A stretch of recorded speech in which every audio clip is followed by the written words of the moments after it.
And we're live with the amazing Mark Masters, or Marky Masters, as I see you put down as your. It is, isn't it? It's more relaxed. Lovely to be here, Tim. Lovely to be here with you. So originally we were going to have this interview before your event, which was last Thursday, the amazing You Are the Media Creator Day. But now we're kind of doing a what do they call it, like a review of your event, but a reflective look back. Let's do that. A reflective look back. But in the first instance, I always ask everybody to introduce themselves. So clearly you are not just Mr. Great Event Man. You do other things the rest of the year. So for anybody who doesn't know who you are at all, which is obviously 2% of the world population, for those poor mistaken souls, tell them about what you do the rest of the time. Yeah, well, whether it's Marky Masters or Mark Masters. So by trade, I am a marketing consultant. And the one thing I lead is I started a side project 10 years ago, and that side project effectively manifested into the business. So I have a community called You Are the Media. But You Are the Media represents how we, as business owners, as people fighting to be heard, how we can self-promote, how we can promote ourselves and our message, and it just feels so much easier when we have a community behind us. So that is the bread and butter of it all now, is building this space for people to join in, and we have it via membership and newsletter, events, and learning as well. So that's the space that I represent and champion, and the people that stand behind it as well, Tim. Okay, and you're mainly based on the south coast of the United Kingdom. Yeah, so down here in I'm lazy as well, so a lot of the events happen down here because I'm because I'm lazy. So I'm from the sunny south coast of Poole, flying that flag. Yeah, and not Bournemouth, as may have been erroneously put out. Not Bournemouth, Tim. It's the way it's always been. Bournemouth's been in it. Poole has been. It's always been in the shadows of Bournemouth. But when you came down last week, we've got this really cool place that's down here and by the beach, and there's really positive things that are happening in my home. Okay, so before we get into the conference itself and talking about that, how did you get started in this? What is the mythology behind the You Are the Media, and why is it called You Are the Media? I mean, it's kind of a bit of an odd name. Yeah, it is one. So, right, let me just tell you this. So, You Are the Media started. I sent the very first newsletter in October 2013. And it started from a real lonely place. I was realizing that I was spending a lot of money on AdWords. Money was going to SEO. Money was going to Facebook advertising. I was off the back of a lot of bad debt and in a really tough place. And I was realizing I'm still paying out all this money. There's money going out. I'm helping Google. They don't care about small business. There's money that was going out.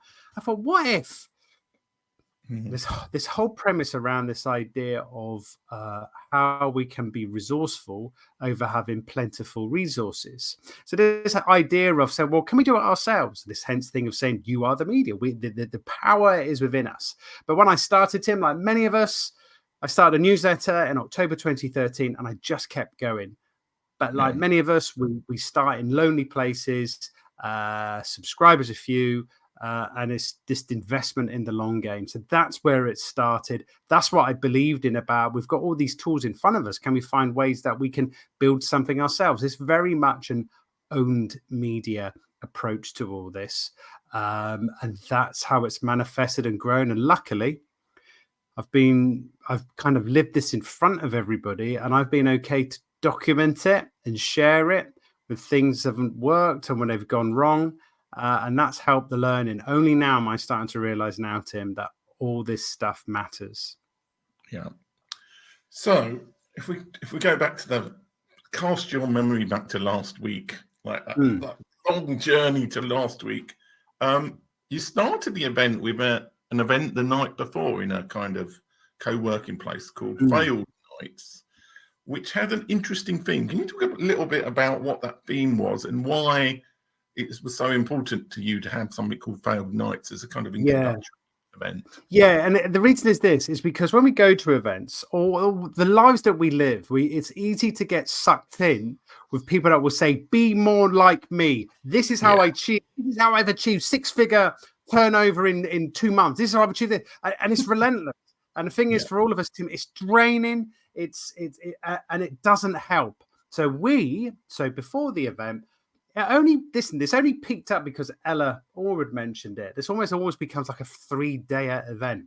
So the evening before the main event of Creator Day is, as you just alluded to, we have Failed Nights. Failed Nights is celebrating when life and work doesn't always go according to plan. 10-minute, 15-minute presentations. It's led by a man called Matt Denyer. It's his idea. So Matt leads this event where we exercise the honesty muscle and just be open. And it's just a really nice way to start. The reason we have an event the night before, Tim, is so people can say hello. So it's easier. When I said hello to you and everybody else, it just feels a little bit more easier, because when you go to an event and there's hundreds of people, it's quite overawing when you're there at 9 a.m. and you've got a tea, coffee, there's someone else there's someone else that you wanted to say hello to. And so we just found a way that let's just kind of come in, take your shoes off if you'd like, and then just get comfort. We have it again, fortunately, a co-working space called Foundry that's starting to open up around the country, and we house it in a comfortable space that is not the corner of a bar. That we have the space to ourselves, and we have an evening out where it's just there to feel comfy and to feel at home more than anything else. Okay. So there's quite a few people spoke there, but then we have the Creator Day itself, and I'm going to take life in, because Creator Day is quite different to a lot of events. So can I ask why? Let me ask you a question. Can I ask why and how? Because you're quite an experienced person. You're a good person when it comes to the experience of events. I was just going to play it. It's the only conference I've been to so far where there has been an attempted world record in the lunchtime of the event, which I'm going to play a video of because I happen to have it here. Yes. So if we add 4, 3, 2, 1, let's go. This is a world record attempt where the number of maximum people hugged in a minute. 12, 13, 14, 15, 16, 17, 18, 19, 20, 21, 22, 23, 24, 25, 26, 27, 28, 29, 30, 31, 32, 33, 34, 35, 36, 37, 38, 39, 40, 41, 42, 43, 44, 45, 46, 47, 48, 49, 50, 51, 52, 53, 54, 55, 56, 57, 58, 59, 60, 61, 62, 63, 64, 65, 66, 67, 68, 69, 70, 71, 72, 73, 74, 75, 76, 77, 78. Well done, everybody. I'm out of breath. Right, let's get back to an event. I just love the way at the end of it you say, right, let's just go back to the event. Do you know what the record? Do you know what the record? Can you remember what the record is?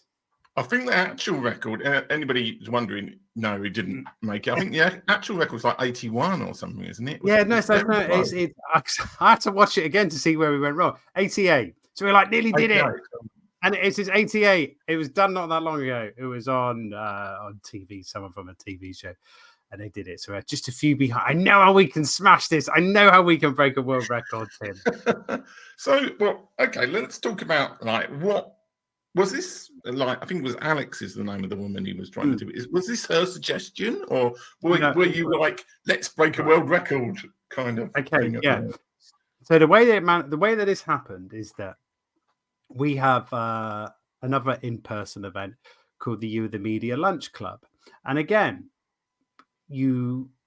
inertia tells us to keep on doing what we've always done. Yeah, you will create a networking themed event, or as what you just shown there, a conference where you sit down, you pay attention for the whole day, and you passively learn. So we had our lunch club events. It's like, well, how can we do something? Listen, you do it so people can take photos. So you know there's going to be more stuff that's going to be on Instagram. So everything is done for a reason. And so, but if somebody is new, you want them to feel relaxed. So at the start of our lunch clubs, we will do a world record. So someone makes things like, oh, it's all right. The businessy persona that we bring, you just bring yourself. So we've done things such as the most Ferrero Rochers that you can eat in a minute. World record is 9, believe it or not. We've done things like sticking Post-it notes on your face. And it was the last event we did was how to unravel a toilet roll. Who can unravel a toilet roll the quickest with one hand?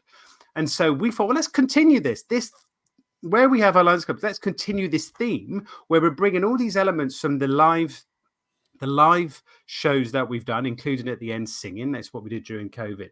So let's add this element. We haven't done it before.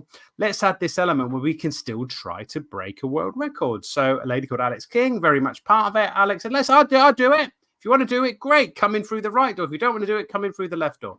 Again, you want to make something that's you want to give choice to people. It was just after lunch, so we know that we're all on a bit of a lull. We've had our food, we're feeling a little bit tired. So how can we do something straight away that's noisy, that just keeps the energy up, so people are ready and prepared for the afternoon? It's bonkers, but there is a reason for all this, and it's honestly, Tim, it's still work. It's still the kind of networking aspect. It's still being around other people in a business context. But how can we find ways to elevate that camaraderie? While we have world records, is this way to bring people together. You can watch, you can shout, you can scream, you can participate, or you can choose to, it's not for me. But there's a reason, there is this serious reason to all this of like we're doing things at a work event that isn't just a novelty throwaway item. We haven't done this before. With this, the thing, we do all this stuff. So there is a continuous thread. So when we join in and people come down, they're a part of this party. Yeah, I mean, there's a couple of other things that were unique-ish about your event. Go on, I'm one that was unique, but the other was the Chief Hello Officers. Now, I haven't really seen any events apart from maybe Social Media Marketing World do similar things. So what was the idea behind having these people who are down as Chief Hello Officers? Yeah. What was their role in your event? Yeah, reason for that as well, from talking to... So I realized this year, so we're now in this year of people are going out and attending and putting their best foot forward and going out. But I'm noticing that, and this is from a conversation with someone to say, look, I came to it last year. I didn't really talk to a lot of people because I was nervous. And I just wanted to let you know that. And what we've done in the build up to the event, we had a podcast. But the people I was talking to, I was understanding that people were saying, one, I haven't been on a podcast kind of format before. And two, this is a big step for me. So I realized that there's lots of people that were actually nervous. So this is the thing, rather than patronizing people and you're dressing something up and someone's there going to give you high fives when you walk in the door, or even worse, hey, we got these friendly people that are there, but your nature may be more introverted. You don't want to patronize people. So what we did was that, okay, we're going to create something. We're going to find 5 Chief Hello Officers, CHOs. And all these are is people in the pink You Are the Media t-shirts. So should you just go up and say hello, they instantly know. There doesn't need to be anything forced, but there could just be a hello. There could be just a how are you today? Or it could be that as a conversation progresses, here's someone else. Let me introduce you to this person. It's this awareness of the people that are in that space. And that's the thing that I'm looking to manage now as this whole thing develops and grows. You don't want to ignore, and I don't want to ignore people. And you have to be appreciative. I know you can't save everybody, but you have to be appreciative if somebody says, this is a big step. And it's like at the end of it, it's like any event that we go to. You're tired at the end of it. You're exhausted. You're listening, you're paying attention to people. You're concentrating. You're finding those moments just for the small talk. So how can that be catered for this moment in time? That when somebody leaves, Tim, they're like, yeah, I was looked after there. I felt that I was seen. I wasn't just there. I don't want to create a hierarchy where everything has to be tuned into the speakers at the front, where we can all have our moment in the sun. And I firmly believe that, because there are so many talented people that are around us that deserve credit, even just credit for just getting out and coming out for the first time in a couple of years, because it's tough. We don't have to go out. We don't have to attend these events, but when they do, they mean the world. And I want that to be kind of seen and reflected in the people that attend. Okay, but there, I mean, it's not. I don't want anybody to feel that like 9 o'clock in the morning, world record attempt, and then you're all sitting around with balloons. There were speakers and people there at the event. I might even try and find it. Let me try and find a video clip. Hopefully this. Oh man, I want you to send me I want you to send me these videos. And I saw a clip of the world record. I want you to send me these. This is good. Well, yeah. Well, I'm kind of semi in the process of doing a big video about it at some point, but I am terribly procrastinating. Don't do that, because it will never happen. You don't follow it up with the at some point, because that to me is like, that's out of the window already. So, well, let me lower the volume on this, because, yeah, this is basically you starting off with pictures of trees and like, so yeah. I mean, it wasn't just you speaking. There was quite a few other people speaking. So let me try and find another one. This is good. You got a good camera.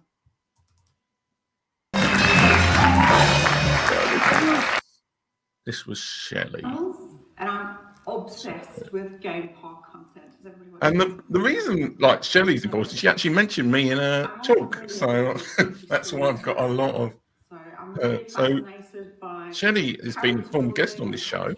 In fact, I was one of the people who encouraged her to start talking about her alopecia more publicly. Oh, brilliant. Yes, because I remember watching the show. I generally watched the show, and that piqued my interest for the conversation with Kelly about the conversation that she had as a previous guest. So, yeah, from those rather inane video clips, there were people talking. There was like how many people did actually? There was about 6, 7, 8. How many people did? Yeah, including myself and 6 other presenters. And so, like, obviously with Shelley, it was her story. It was such a great story, and I can understand like why anybody would want to have a talk. She's very clued up about what she talks about. But what was your process for selecting the speakers for the event? I mean, they're all good quality. I mean, but what did you look for when you went trawling for speakers for the event? Yeah, so nothing we do, there is never a call for speakers, and there was a theme that was on building spaces, and a process of digging deep, having a look, knowing people that are doing good work out there, people that I don't necessarily know, but I will ask somebody else, is there a way for an introduction? So I wanted to find a real mix. So again, just because it's called Creator Day, is never about here is the setup, here is how to get 100 followers on Instagram in 6 hours. It's not necessarily a full on about the tactical side.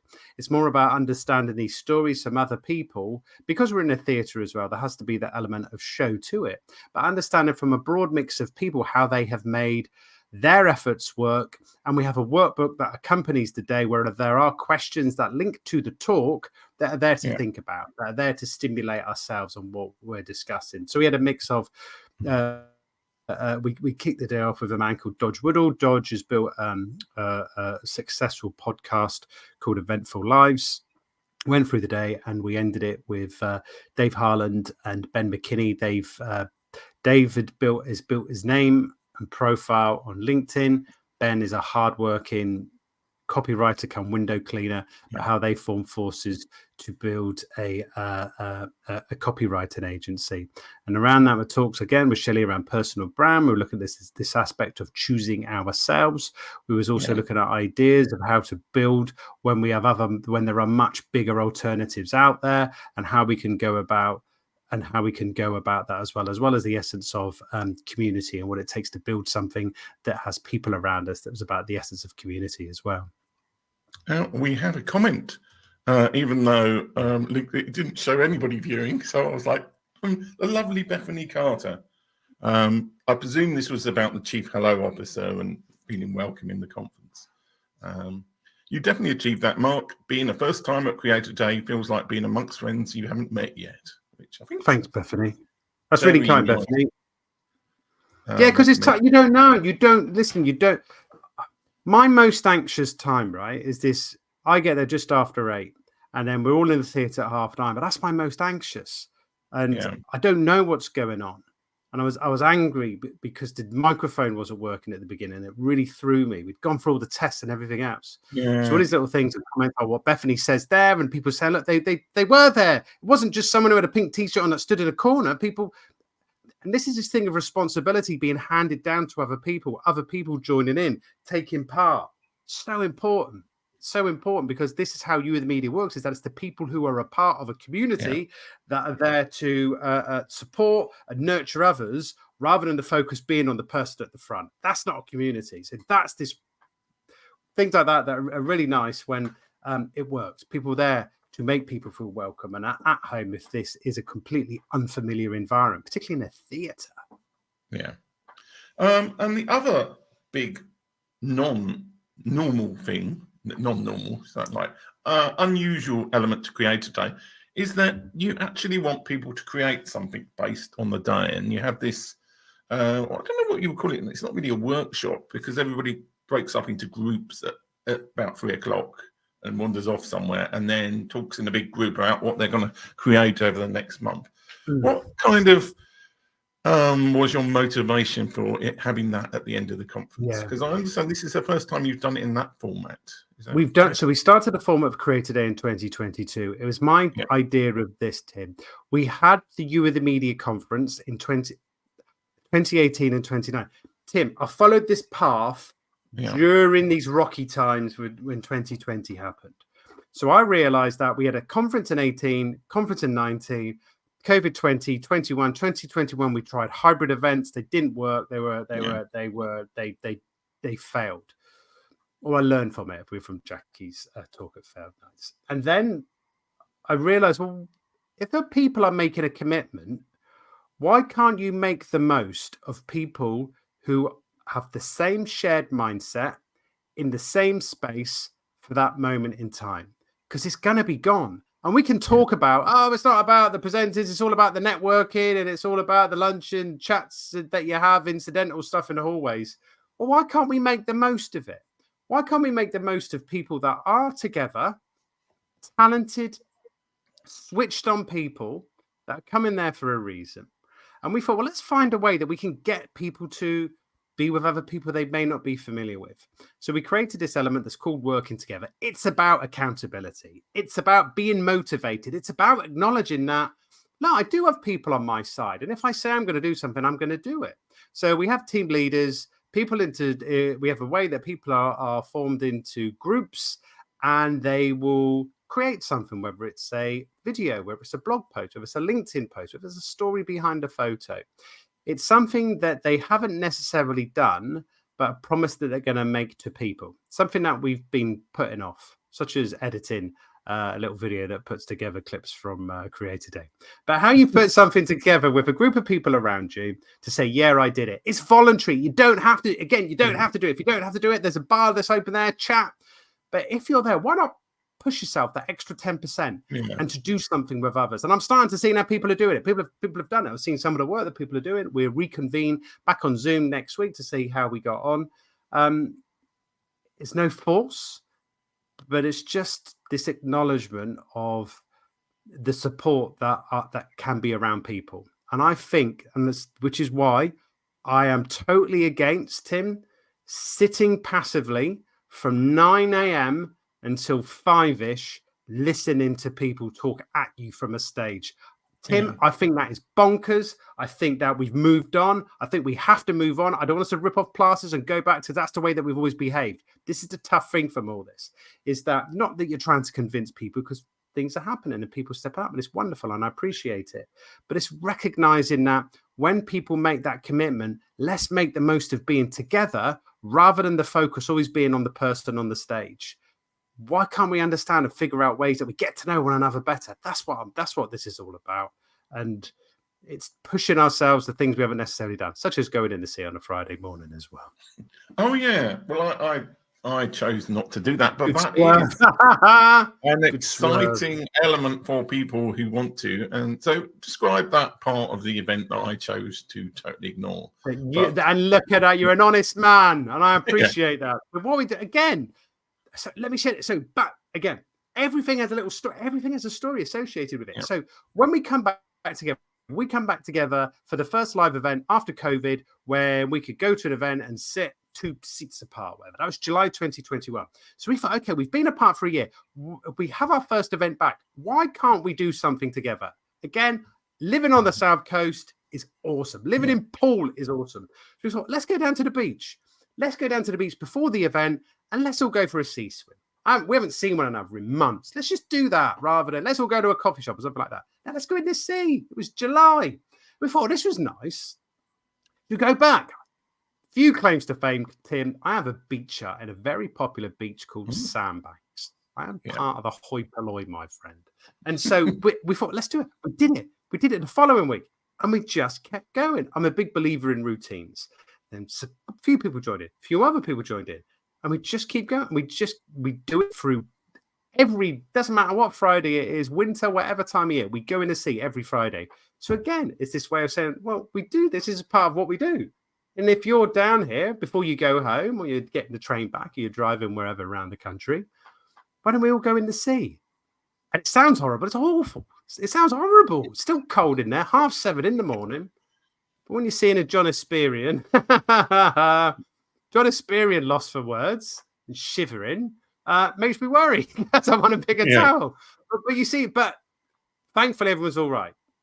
But people did it. And it's just recognising it. Only 2 shark fatalities this time. So. It was like, do you know what? We again, there's about 40 or so people that were down there. Normally on a Friday, it could be anything from 5 to 15. There were 40 people down there. And that's where I'm still seeing the strength in this, is to highlight to people the power of feeling a part of something. And when you feel a part of something, it's other people that will cheer you on, that will support you, that will motivate you to make that step into something that feels unfamiliar. But it feels good afterwards because you do get a buzz for a couple of hours afterwards. Trust me. When you're down next year and we're sharing that seat together, you'll be saying, Mark, he was right. Yeah.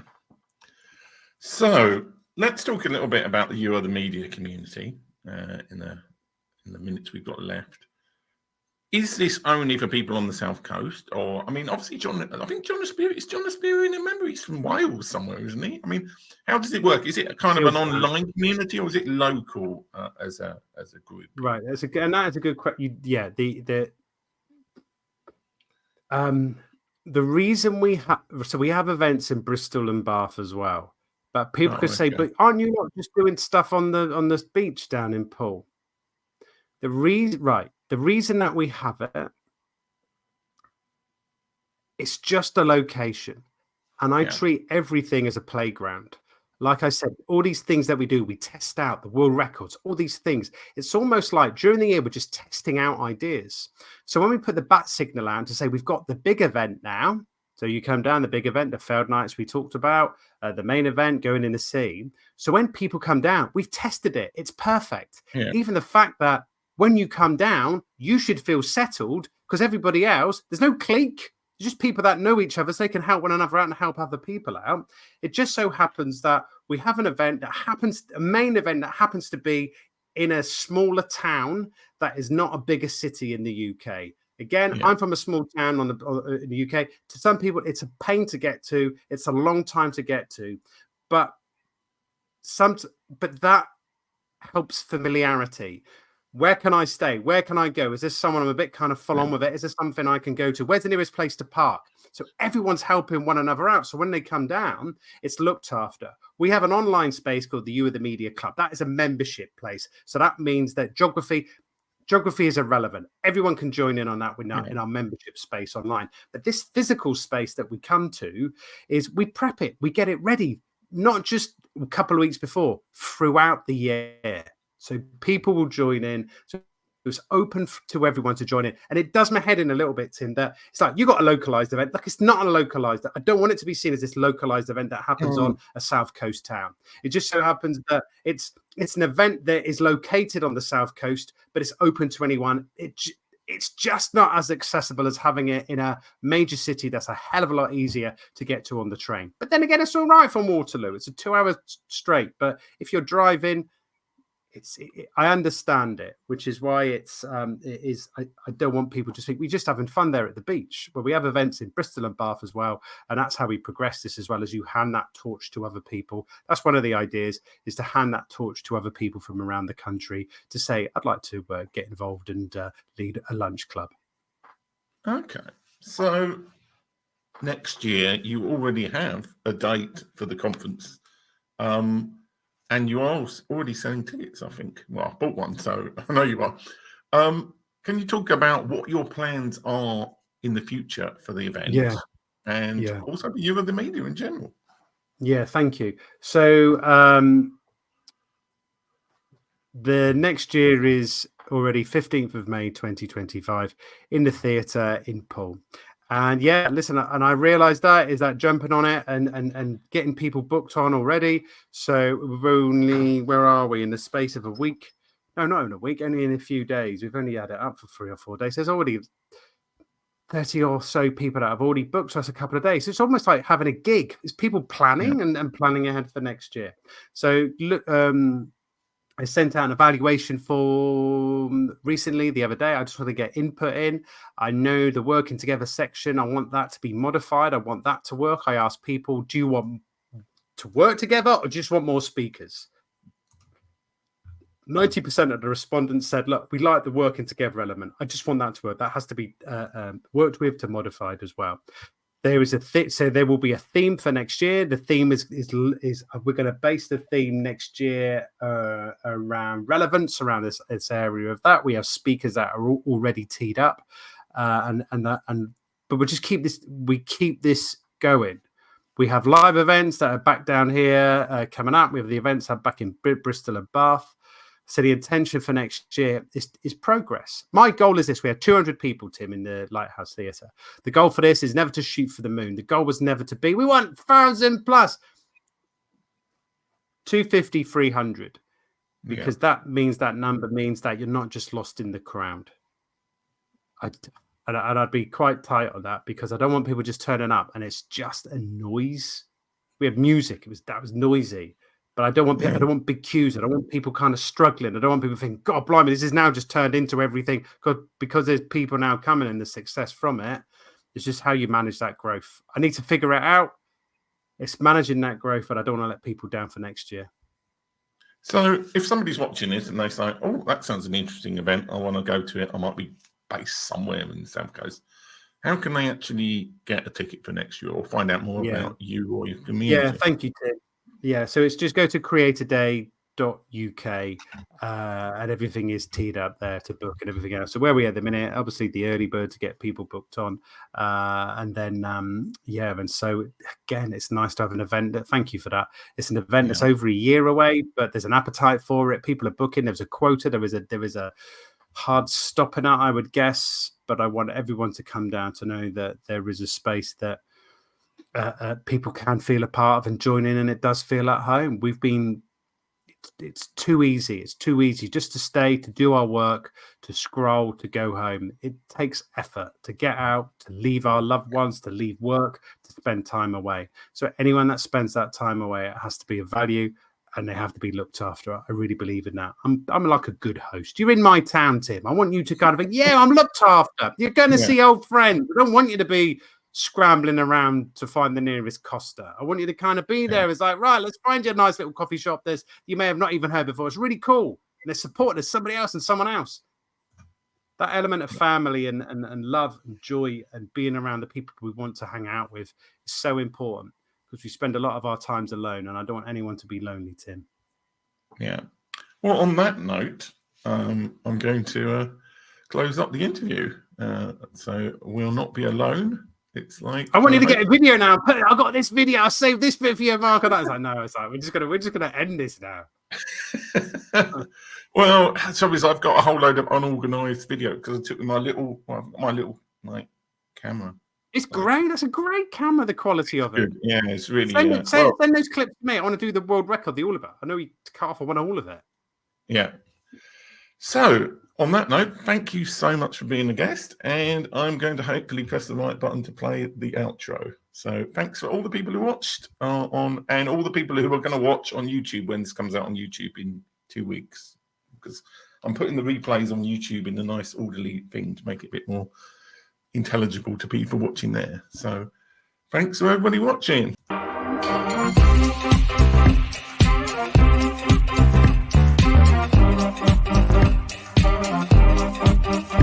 This is what God requires.